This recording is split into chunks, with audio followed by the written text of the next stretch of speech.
Chapter 29. David the king said to all the assembly, Solomon my son, whom God alone has chosen, is yet young and tender, and the work is great. For the palace is not for man, but for the Lord God. Now I have prepared with all my might for the house of my God, the gold for the things of gold, and the silver for the things of silver, and the brass for the things of brass, the iron for the things of iron, and wood for the things of wood, onyx stones, and stones to be set, stones for inlaid work, and of various colors, and all manner of precious stones and marble stones in abundance. In addition, because I have set my affection on the house of my God, seeing that I have a treasure of my own gold and silver, I give it to the house of my God, over and above all that I have prepared for the holy house, even 3,000 talents of gold, of the gold of Ophir, and 7,000 talents of refined silver, with which to overlay the walls of the houses, of gold for the things of gold, and of silver for the things of silver, and for all manner of work to be made by the hands of craftsmen. Who then offers willingly to consecrate himself this day to the Lord? Then the princes of the fathers' houses, and the princes of the tribes of Israel, and the captains of thousands and of hundreds, with the rulers over the king's work, offered willingly. And they gave for the service of the house of God, of gold, 5,000 talents, and 10,000 derricks, and of silver, 10,000 talents, and of brass, 18,000 talents, and of iron, 100,000 talents. They with whom precious stones were found gave them to the treasurers of the house of the Lord, under the hand of Jehiel the Gershonite. Then the people rejoiced, because they offered willingly, because with a perfect heart they offered willingly to the Lord, and David the king also rejoiced with great joy. Therefore David blessed the Lord before all the assembly, and David said, You are blessed, O Lord, the God of Israel our Father, forever and ever. Yours, O Lord, is the greatness, the power, the glory, the victory, and the majesty. For all that is in the heavens and in the earth is yours. Yours is the kingdom, Lord, and you are exalted as head above all. Both riches and honor come from you, and you rule over all.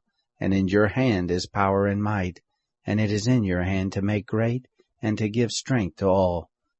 Now therefore, our God, we thank you and praise your glorious name.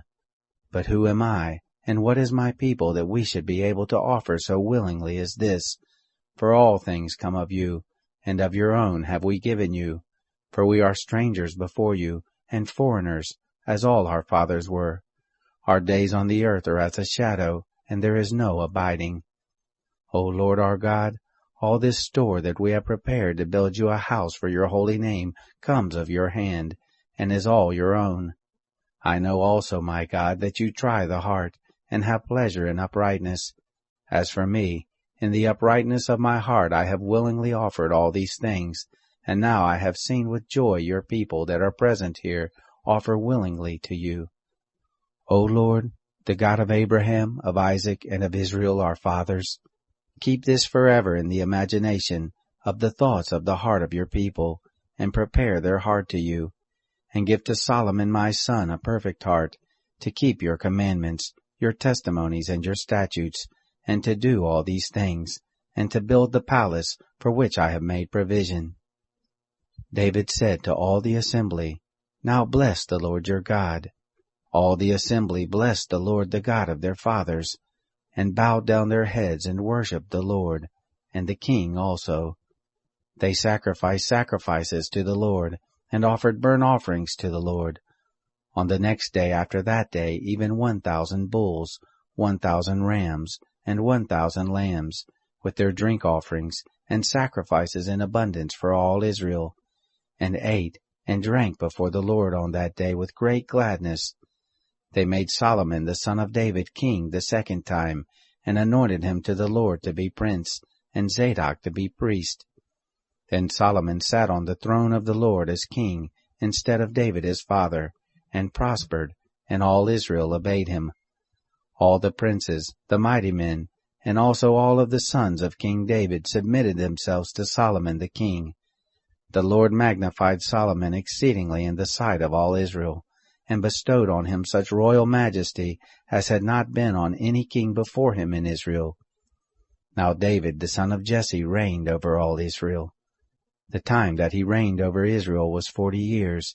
He reigned 7 years in Hebron, and 33 years he reigned in Jerusalem.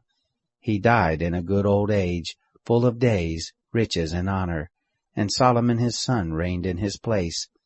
Now the acts of David the king, first and last, behold, they are written in the history of Samuel the seer, and in the history of Nathan the prophet, and in the history of Gad the seer, with all his reign and his might, and the times that went over him, and over Israel, and over all the kingdoms of the countries.